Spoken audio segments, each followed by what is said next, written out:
মায়ের মন্দিরে এসে এই ধুনুচি শিব শ্যামা মায়ের মন্দিরে এসে দুটো হাত এইভাবে করে দিয়ে ধরে দেখা, এইভাবে করে ধরে দেখা যাতে ধরতে পারে কিনা, তাহলেই বুঝতে পারবো যে এখানে ভণ্ড হচ্ছে কি না হচ্ছে। আপনারা আসবেন, এসে গরম ধুনুচিটাকে আপনারা ধরে দেখবেন, তাহলে প্রমাণিত হবে যে শিব শ্যামা মায়ের এখানে ভণ্ড কি ভণ্ড নয়। আপনারা ধরে দেখবেন যে গরম ধুনুচি মা যখন থাকে, মা যখন আসে তখনই কিন্তু গরম ধুনুচি ধরতে পারে। এছাড়া শ্যামা সে কিন্তু নিজে ধরতে পারে না, আমরা সেটা প্রমাণ করেছি, প্রমাণ করে আমরা দেখেছি। সেই জন্যই কিন্তু আমি বলতে সাহস করেছি, না হলে আমি বলতে সাহস করতাম না। আমি যদি শিব শ্যামা মায়ের এখানে শ্যামা যদি ভণ্ড কিছু করতো তাহলে কিন্তু আমি তুলে ধরতাম। এবার যদি কোনো সময় ওর ক্ষেত্রেও যদি ভণ্ড দেখি আমি কিন্তু তুলে ধরবো, আমি নিজে চোখে দেখবো, প্রমাণ করব, তাহলেই কিন্তু আমি সবকিছু তুলে ধরবো। অনেক জিনিস দেখেছি, দেখেও কিন্তু চুপ করে সহ্য করে থাকা যায় না।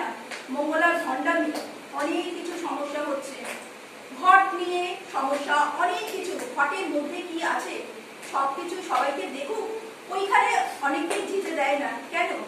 এরিয়ার মধ্যে কি আছে কি জানে?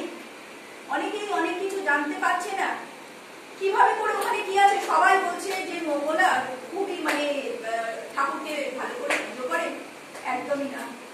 পুজো কি ঠিক হচ্ছে? ব্রাহ্মণ দিয়ে কি পুজো হচ্ছে? সেটা কোনোদিনই হচ্ছে না। কেন? আপনারা কেন প্রতিবাদ করছেন না? জনতা গর্জে উঠুন, আপনারা প্রতিবাদ করুন। কেন এখানে পুজোটা করছে না? অনেকের পয়সা নিয়ে যাচ্ছে, সবাই তো পয়সা দিচ্ছে পুজো টুজো করার জন্য, সেই পয়সা নিয়ে পুজো হচ্ছে না, মায়ের পুজো হচ্ছে না। এখনো পর্যন্ত জমি জায়গা কেনা হচ্ছে। আপনারা কি পয়সা দিচ্ছেন জমি জায়গা কেনার জন্য? এবার আপনারাই বুঝুন আপনারা কি করতে চলেছেন, সেটা আপনারা বুঝুন। আপনাদের সিদ্ধান্ত, জনতার সিদ্ধান্ত। আপনারা কি করবেন? মায়ের প্রতিষ্ঠা না ভণ্ডামি, সেটাই আপনারা তুলে ধরবেন। এবং বিভিন্ন জায়গা থেকে সমস্যা আসবেই আসবে, তখন বুঝতে পারবেন এগুলো কিন্তু কৃষ্ণকালী মাই করাবেন, শিবশ্যামা মাই করাবেন। কেউ যদি ভণ্ড থাকে সেখানে কিন্তু প্রতিবাদ হবে, হবেই হবে। দেখবেন, আপনারা আসুন শিবশ্যামা মায়ের মন্দিরে, সেখানেই আপনারা বুঝতে পারবেন ধুনুচির কামাল। ধুনুচি দেখুন কিভাবে ধুনুচি হচ্ছে, সেইভাবেই আপনারা দেখবেন। এবং শ্যামা মায়ের এখানে ধুনুচির কামাল অবশ্যই আছে। অনেকে অনেক কিছু পারবো না যদি থাকে, সেরকম কেস যদি থাকে, বলে দেয় শ্যামা যে এই কাজটা কিন্তু হবে না, ও সততার সঙ্গে কাজ করে। অনেকেই আপনারা কি করছেন, বলছেন যে ও ভণ্ড।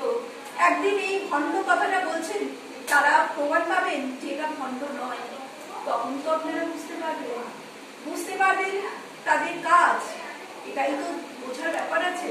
আপনারা বুঝতে চাইছেন না, অনেকেই